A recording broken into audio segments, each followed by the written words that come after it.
Servus Leute und damit ein herzliches Willkommen zu einer neuen Folge Shakes and Fidget mit mir und Basten. Bevor es mit dem Thema im Titel eigentlich losgeht, die Scavenger Hunt on Twitch, also eine Schnitzeljagd, ich wusste gar nicht, dass das Scavenger Hunt auf Englisch heißt, ehrlich gesagt, ist heute ab 17 Uhr im offiziellen Stream. Da solltet ihr auf jeden Fall reinschauen, denn man kann 3 eigene Avatare gewinnen. Und das ist auf jeden Fall worth. Ich vermute, der Stream da wird es eng zugehen wie in den Straßenbahnen hier bei uns vormittags außerhalb der Ferienzeit. Ne? Da ist dann alles voll und die Chance ist vielleicht gering, aber sie ist da und sie erfordert Sicherheit keinen Pilzeinsatz. Ja, wo wir einen Pilzeinsatz haben, das ist EU20. EU20 wird ein gehypter Server, das war von Anfang an klar, aber jetzt kam in den letzten Tagen eben heraus, dass da mitunter auch ein Avatar-Race stattfinden wird. Und das pusht vielleicht nochmal ein bisschen mehr die schon viel Geld ausgeben wollten, beziehungsweise den einen oder anderen es auch zu versuchen. Ihr müsst euch wirklich überlegen, wenn ihr da mitmachen wollt. Das wird nicht günstig werden. Das solltet ihr wirklich nur machen, wenn ihr lockeren 4-stelligen Betrag in Shakes and Fidget investieren könnt. Der Zeitraum ist ja jetzt mittlerweile soweit auch offiziell, dass das eben die ersten 2 Wochen des Servers betrifft. Und hier ist da wirklich, ja, macht da gerne mit, wenn ihr wollt, aber nur, wenn ihr wirklich dieses Budget auch habt. Und ihr müsst auch wissen, wie oder wann immer zu welchem Step es am sinnvollsten ist, die Pilze zu investieren, damit man eben nicht exorbitant mehr Pilze ausgeben muss. Also informiert euch da bitte am bestenfalls über Shakes and Fidget Discord, über Taktiken. Es gibt ja Spieler, die da auch sehr viel Erfahrung haben. Versucht das irgendwie rauszufinden. Macht euch da auf jeden Fall einen richtigen Plan und seid immer, ja, darauf gefasst, dass es vielleicht Leute gibt, die das noch besser umsetzen können als ihr. Das Ding ist natürlich auch, der Beste pro Klasse gewinnt. Ne? Also man kann jetzt auch ein bisschen gamblen und sagen, man geht halt auf ein BM oder so, weil das vielleicht nicht so viele machen, aber das ist natürlich dann auch entsprechenderweise teilweise vielleicht sagen sogar teurer. Also ja, wird richtig heftig sein. Das hier ist auch nicht schlecht. Eine Epic-Waffe. Ja, wir haben auch Epic Event, ich könnte auch blättern, aber ganz ehrlich, die nehme ich. Ja, das schaue ich mir gleich mal an. Ich habe ja auch immer gesagt, dass ich auf EU20 spielen will. Mir kommt es eigentlich vielleicht gar nicht so gelegen, dass da jetzt ein Avatar Race dabei ist. Aber ja, so oder so ging ich davon aus, dass der Server sehr stark besetzt sein wird, auch mit pilzenden Spielern. Von daher ist das auch vollkommen okay. Ich habe schon vor der Ankündigung, dass ich ein zweites Mal Papa werde, gesagt, ich möchte gerne auf diesem Char spielen. Ich habe mich dafür auch schon sehr, sehr lange im Voraus bei einer Gilde angemeldet, bei den Gem Miners. Denn ich hatte sehr gute Erfahrungen damals auf EU5, wo ich meinen Scout damals auch wirklich einige Monate richtig gut durchgezogen habe und es dann aber leider der Versuchung erlegen bin, wieder neue Chars zu spielen durch das Sponsoring, durch die Community-Bindung, durch den Content, den es mit sich bringt, und habe dadurch halt die Zeit verloren, EU5 dann weiterzuspielen. Also tatsächlich war der Char wirklich auf einem sehr langen Stand echt gut. Also selbst Zombie hat mich vor ein paar Monaten gefragt, ob ich nicht wieder anfangen will, weil der Char in der Basis echt immer noch gut war und hätte weitergespielt werden können. Ja, das habe ich halt verneint und das war jetzt auch gut mit allen weiteren Informationen, die es da gibt. Aber dadurch, dass ich natürlich kein Content bringe, wenig Content oder keinen auf eine ganz lange Zeit hingesehen, heißt aber nicht, dass ich ja mit Shakes and Fidget aufhören wollte. Und ich wollte das zum Anlass nehmen, zu sagen, okay, jetzt wo ich noch, sage ich mal, einen Server mitnehmen kann, relativ unkompliziert, dann nehme ich EU20 und spiele den Char dann wirklich perspektivisch langfristig richtig gut durch, um das so ein bisschen dann als zweiten Main-Char aufzubauen. Ja, was sagt die Waffe? Die Waffe hat einen sehr schönen Durchschnittsschaden. Leider geht sie jetzt nicht so krass rechts raus. Ich werde es wahrscheinlich trotzdem erstmal einsetzen. Der Boost ist gut. Ja, hier auch schauen, dass wir irgendwann auf die 300 kommen. Ich kann jetzt natürlich auch überlegen, den schwarzen Stein hier reinzunehmen. Macht wahrscheinlich am meisten Sinn. Aber schauen wir weiter. Der Clou auf EU20, der sich leider für mich schon vor ein paar Wochen bezeichnet hat, ist der Server-Startzeitpunkt. Ich bin zu diesem Server-Startpunkt, also an dem Wochenende komplett im Urlaub. Und zwar so, dass ich keinen Rechner habe, also einen Serverstart dieser Art auf dem Handy nicht spielen will. Und dementsprechend habe ich überlegt, Mist, wie machst du das? Gibst du jetzt vielleicht doch den Server und nimmst nochmal vielleicht EU21 mit oder so später. Und ja, habe halt gesagt, okay, es gibt halt eine Möglichkeit, die ist nicht einfach, weil ja natürlich sehr viele Leute sowieso schon auf EU20 spielen wollen und werden. Ja, und es hat sich eine Option ergeben. Ich habe ja das Video vom guten Dorsa gesehen. Dorsa kennt ihr ja vielleicht hin und wieder. Ne? Der macht auch so ein bisschen Content zu SF-Game. Dorsa hatte in seinem Video erwähnt, dass er prinzipiell EU20 den Serverstart streamen will, dass er da auch komplett durchstreamen will am Freitag, aber er selber gar keine wirklichen Ambitionen hat. Er wollte mehr oder weniger irgendwo, glaube ich, in der Gilde Random reinjoinen, ein bisschen spielen. Vielleicht wollte er ein paar Pilze aufladen oder das Sponsoring nutzen. Ich weiß es nicht. Und das war für mich Anlass, mitunter ihn zu fragen, ob er dann vielleicht nicht Bock hätte, dann einfach meinen Chart zu spielen. Und wir haben uns jetzt schon ein bisschen ausgetauscht und sind zum Entschluss gekommen, dass er das macht. Er sittet also meinen Account zum Serverstart auf EU20, perspektivisch die ersten 3 Tage. Er wird allerdings nur an Tag 1 wirklich sehr viel Zeit haben, um sich richtig quasi reinhängen zu können, sagen wir es mal so. Und an den anderen 2 Tagen hat er nicht ganz so viel Zeit. Das heißt, wir haben drüber gesprochen, was sind so die Ziele. Und er wird in der Lage sein, mit meinem Char und meinen Pilzen, die ich da kaufe, am Tag 1 einfach so weit wie möglich zu kommen. Ja, also hier geht es nicht um Rekorde, dies, das, jenes, Ananas. Ich habe an Tag 1 noch nie weitergespielt als Level 40. Ich weiß in der Theorie, Level 69 ist möglich. Weiter kam noch nie jemand. Das werden wir nicht, also vielleicht schaffen es andere, aber ich glaube nicht, dass wir das schaffen werden. Das ist auch nicht ganz das Ziel. Das Ziel für mich war, dass er relativ früh an Tag 2 Level 75 erreicht für die Pets. Ihr wisst ja, ich bin Pet-Fetischist und wenn ich da auf so einem Server jetzt wie EU20 starte, möchte ich da auch gut dabei sein. Auf EU19 läuft es gerade recht gut. Ich bin zuletzt auch hin und wieder mal tatsächlich angegriffen worden. Also vom Lieutenant Case. Meistens wurde ich gar nicht angegriffen. Entweder wurde ich nicht angezeigt oder die Leute haben dann nicht durchgedrückt, weil sie denken, sie können eh nicht gewinnen. Ich weiß es nicht. Aber das hat jetzt zuletzt mal funktioniert und ich möchte auch auf EU20 bei der großen Konkurrenz bestmöglich mit den Pets unterwegs sein. Und dafür ist es halt wichtig, die Pets früh an Tag 2 zu finden. Also das Petnest, damit man alle Pets auch freischalten kann über die Alu am Laufe des Tages, über die Expeditionen. Und auch viele Früchte dann auch zu finden gleich. Und das wird sehr interessant sein. Wahrscheinlich kommt ja vielleicht auch ein Helleweder zum Serverstart.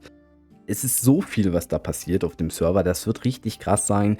Und an Tag 1 sollte mein Char wahrscheinlich vom Level her auch sehr weit oben dabei sein.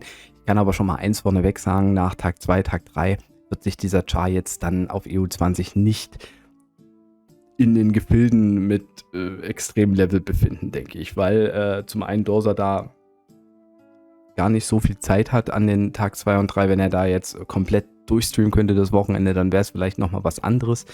Aber zum anderen haben ja weder er noch ich das praktisch jeweils gemacht. Also wir wissen es in der Theorie, was man machen muss, um ein gewisses Level nach Tag 1, nach Tag 2, nach Tag 3 zu erreichen. Aber praktisch haben wir das halt nie selber gespielt. Und ich bin ganz ehrlich, wenn ich an dem Wochenende viel Zeit gehabt hätte, dann hätte ich wahrscheinlich sogar selber versucht, mal einen Char nach 3 Tagen auf Level 200 plus zu spielen. Und das fällt aber dementsprechend aus. Trotzdem ist es sehr, sehr geil, dass er sich dazu bereit erklärt hat, sich die Zeit zu nehmen, seinen Stream damit zu verbinden. Für ihn ist es auch ein interessantes Ding, weil er das eben so noch nie gemacht hat in der Praxis. Und ich hoffe, dass ihr da bei ihm im Stream dann auch dabei seid und ihn da supportet fleißig. Und ich weiß nicht, ob er Samstag, Sonntag dann auch irgendwie mal die Zeit, die er spielen wird, streamt. Das weiß ich nicht. Aber er ist auf jeden Fall Freitag vorm Serverstart wahrscheinlich bis 0 Uhr und noch ein bisschen mehr, je nachdem, wie weit er an Tag 1 kommt, online. Also da schaut auf jeden Fall rein. Seine Links sind in der Videobeschreibung, also das Video, was er gepostet hat, wo er über EU20 spricht, als auch sein Twitch-Kanal. Und ja, ich bin da mega happy drüber. Es ist ja auch eine Sache, sowas kann man ja auch nicht jeden einfach fragen. Ich hatte schon so ein, 2 Ideen, aber da wusste ich, dass diejenigen entweder selber äh, auf EU20 spielen wollen oder halt einfach keine Zeit haben. Ja, und bei Dorsa passt es. Wir haben uns ja auch schon im Real Life getroffen. Ja, ich meine, äh, ja, wenn er das streamt, für ihn ist es cool, aber dann ja, weiß man ja auch, dass es klappen sollte trotzdem. Ne?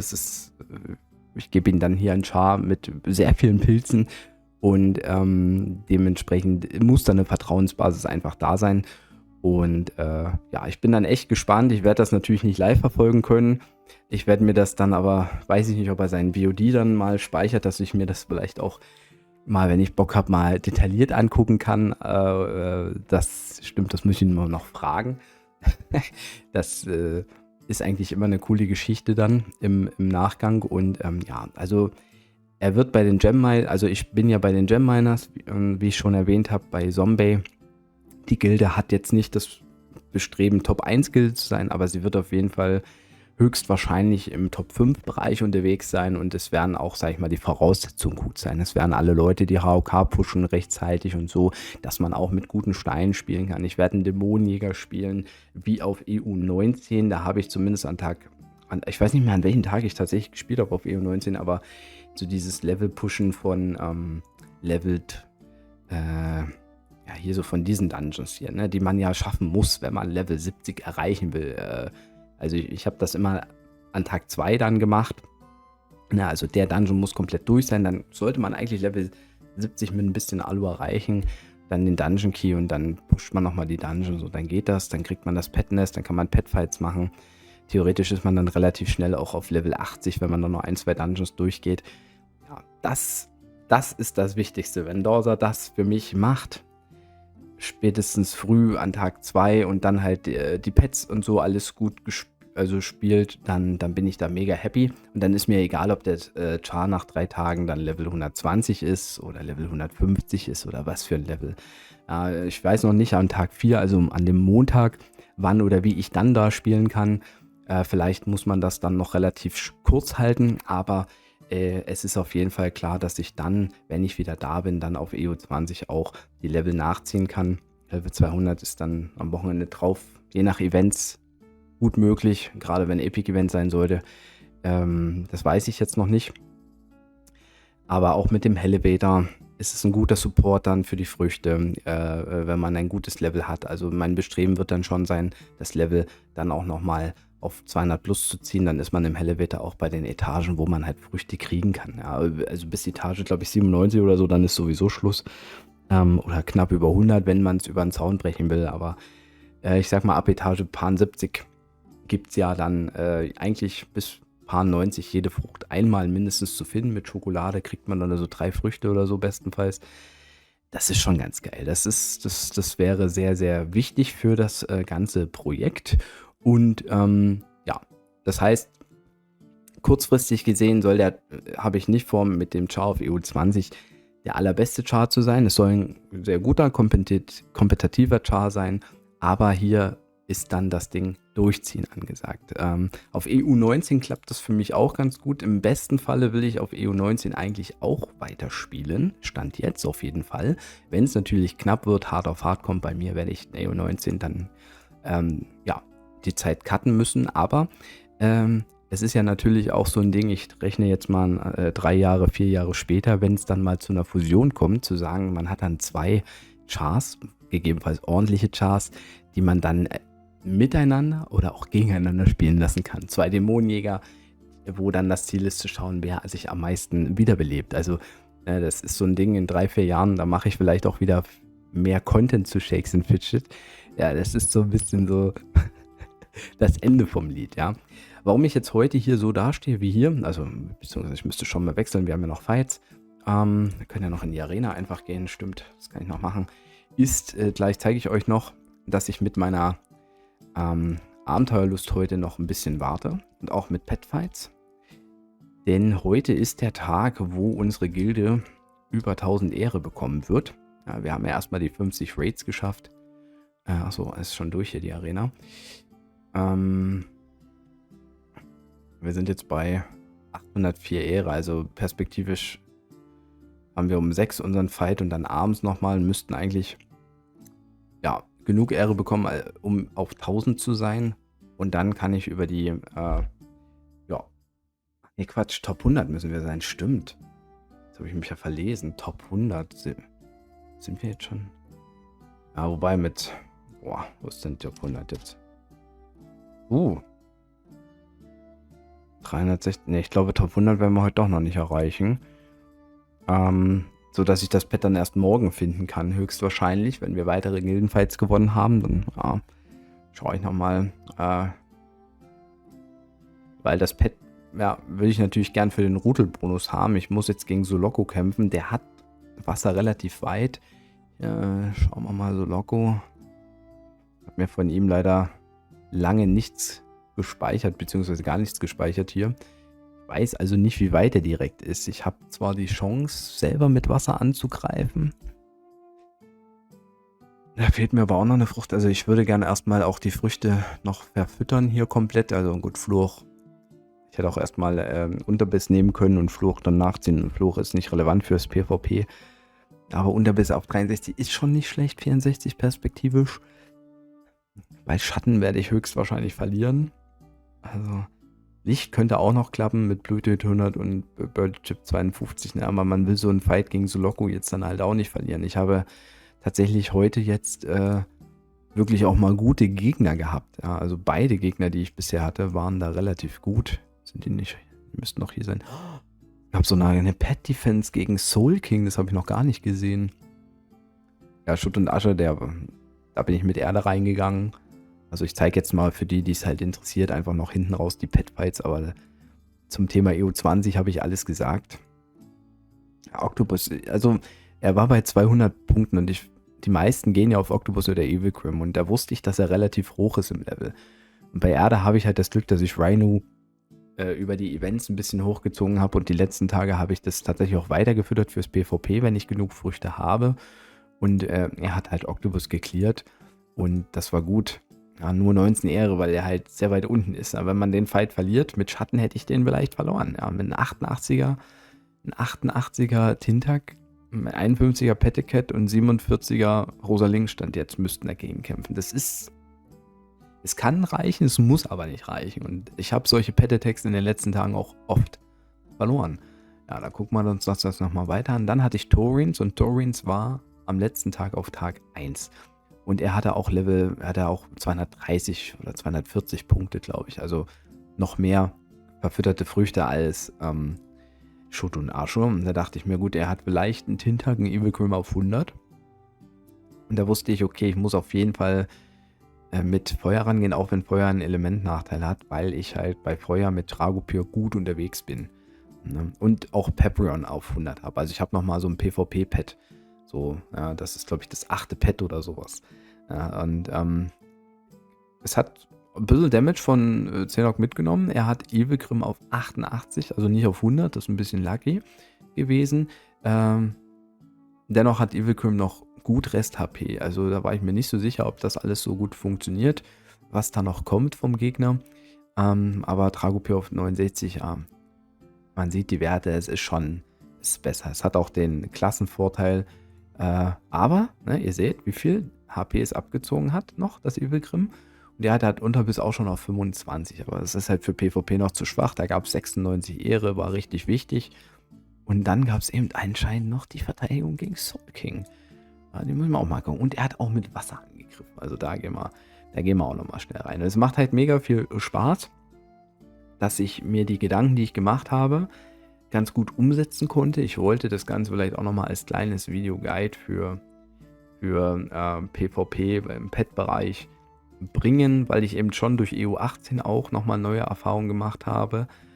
Ja, und dieses Starter-Pets füttern, das war für den Anfang auf jeden Fall stark. Man hat aber natürlich trotzdem jetzt gemerkt, dass man bei 1, 2 Elementen da nicht so gut wegkommt in manchen PvP-Fights. Und ja, aus den Schlüssen heraus habe ich mir gedacht, gut, könnten wir uns doch nochmal miteinander könnte man sich nochmal auf EU20 halt blicken lassen. Er hat Evilgrim auf 94. Ja, da wird mein Evilgrim, ja, da wird nicht viel passieren. Ja, ich werde da nicht viel Damage machen, mit Sicherheit. Ja, das ist nicht der Rede wert, aber ein Unterbiss auf 63, ja, hat ein paar Crits gemacht.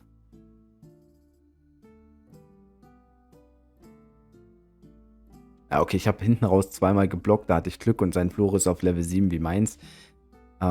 Es könnte sein, wenn man, ich hätte das auch verlieren können. Also ich würde mal sagen, die Chance ist grob 50-50. 58 Ehre, ja, das sieht natürlich ganz geil aus. Also umso mehr Ehre will ich halt nicht verlieren. Es kann sein, Soloko hat ähnliche Werte. Wenn ich ihn jetzt so angreife, dass ich es vielleicht verliere. Ja, also das ist so ein bisschen das Ding. Aber ein bisschen Risiko werde ich wahrscheinlich letztendlich eingehen müssen, weil ja, jeder Win gibt eine Frucht und im Moment ist es wirklich so, dass ich keine Früchte mehr übrig habe, weil ich natürlich sehr viel verfüttert habe. Und ja, da brauche ich eigentlich jetzt auch bald mal den Helleweder. Also auf EU19 wird der Helleweder für die Früchte extrem schmecken. Ich habe auch schon gesehen, nächstes Wochenende kommt ja wieder Pet-Event. Also es ist wirklich heftig. Also was die Pets betrifft, finde ich, ist glaube ich EU19 der Server, wo man die Pet-Habitate am schnellsten freischalten kann. Also ich bin jetzt überall, also mit Dragopyr kann ich bald schon ins Final gehen. 20 Level später mit Erde. Licht ist die Frage, ja.